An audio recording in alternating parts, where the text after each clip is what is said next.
ओम नमो भगवते वासुदेवाय। मोहिनी एकादशी व्रत की सभी को शुभकामनाएं। मोहिनी एकादशी वैशाख मास की शुक्ल पक्ष की एकादशी को व्रत रखा जाता है। भगवान विष्णु की पूजा विशेष विधि विधान से की जाती है। इसका बहुत अधिक महत्व है। पीले रंग के वस्त्र पहनकर भगवान को पीले फल, पीले फूल, पीली मिठाई का भोग लगाएं, पीले फूल अर्पित करें, पीला चंदन लगाएं तथा गाय के घी से आरती करें। यदि गाय का घी नहीं है तो शुद्ध घी से ही आरती करें भगवान की। साथ ही साथ एकादशी व्रत की पूजा में कथा का पाठ करना बहुत ज़रूरी होता है। इस कथा को सुनने से साधक की सभी मनोकामनाएं पूर्ण होती हैं तथा मन पवित्र होता है और रोग और दुख का नाश होता है। क्योंकि मोहिनी एकादशी के दिन ही भगवान ने मोहिनी रूप धारण किया था और समुद्र मंथन के समय जब अमृत निकला था, जिसको दैत्य लेकर भाग गए थे, दैत्यों को मोहित करके भगवान ने देवताओं को अमृत पान कराया था। इसलिए मोहिनी एकादशी पर आपके सभी शारीरिक रोग, मनोरोग दूर होते हैं।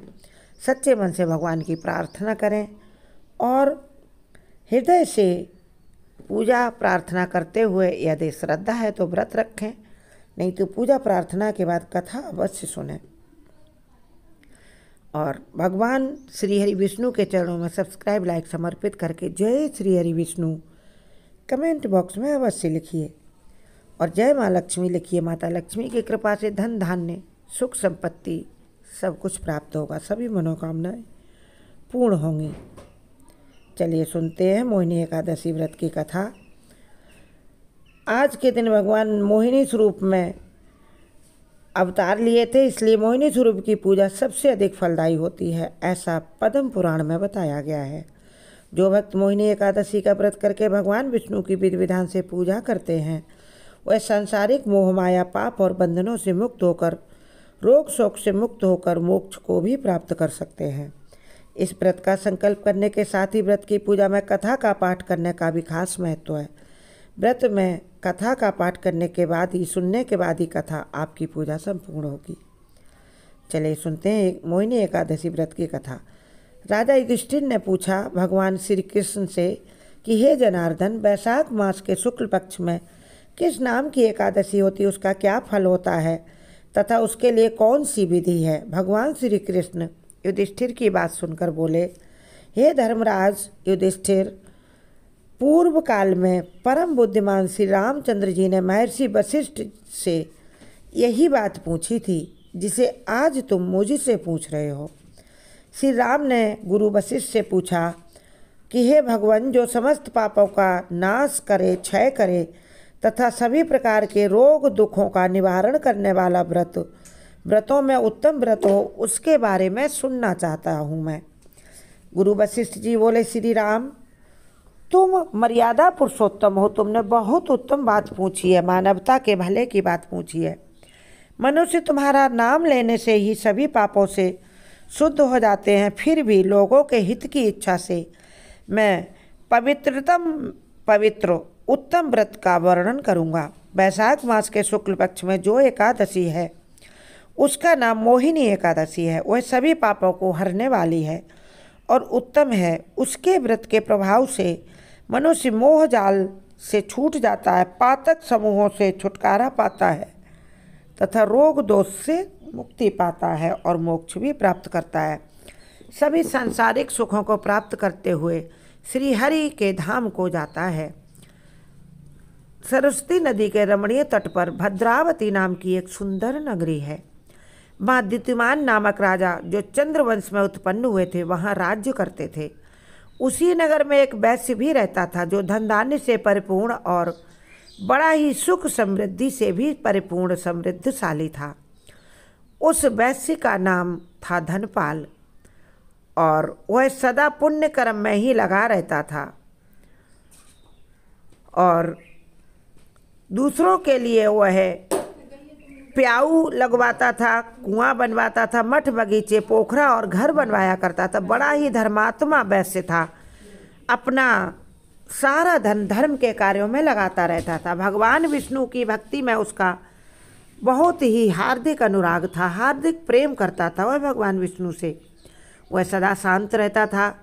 उसके 5 पुत्र थे और उसके पुत्रों के नाम थे सुमना, द्युतिमान, मेधावी, सुकृत तथा धृष्ट बुद्धि। धृष्ट बुद्धि उसका 5वें नंबर का पुत्र था, सबसे छोटा। वह सदा बड़े बड़े पापों में लिप्त रहता था, बड़ा पापी हो गया था। जुए आदि दुर्व्यसनों में, शराब के नशे में वह धुत रहता था और उसकी बड़ी इन सब में आसक्ति थी। वह वेश्याओं से भी मिलने के लिए लालायित रहता था, वेश्यावृत्ति भी करता था।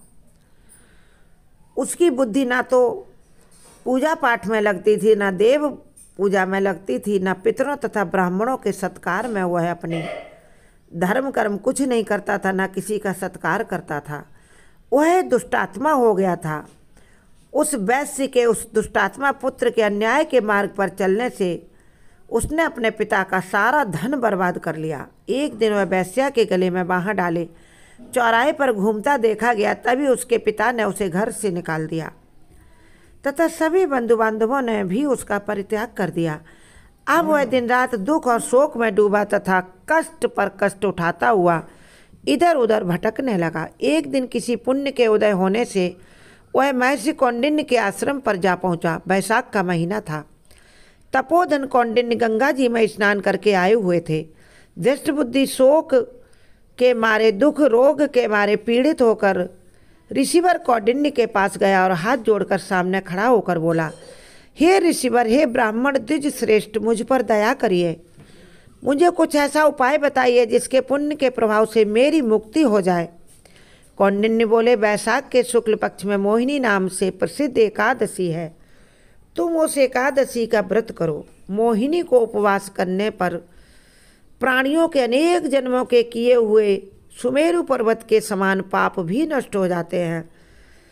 इस प्रकार कौंडिन्य ऋषि ने उसको उपाय बताया। उनके कहने से उस धृष्ट बुद्धि ने उसका निराहार व्रत किया और उसने जल भी नहीं पिया, निराजल व्रत भी किया। इससे उसके सभी पाप नष्ट हो गए और वह मुक्त हो गया।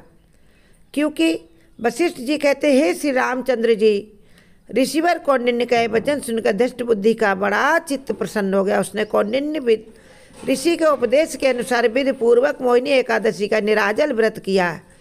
हे श्री राम, इस व्रत के प्रभाव से वह निष्पाप हो गया और दिव्य देह धारण करके गरुड़ पर आरूढ़ होकर भगवान के धाम को चला गया।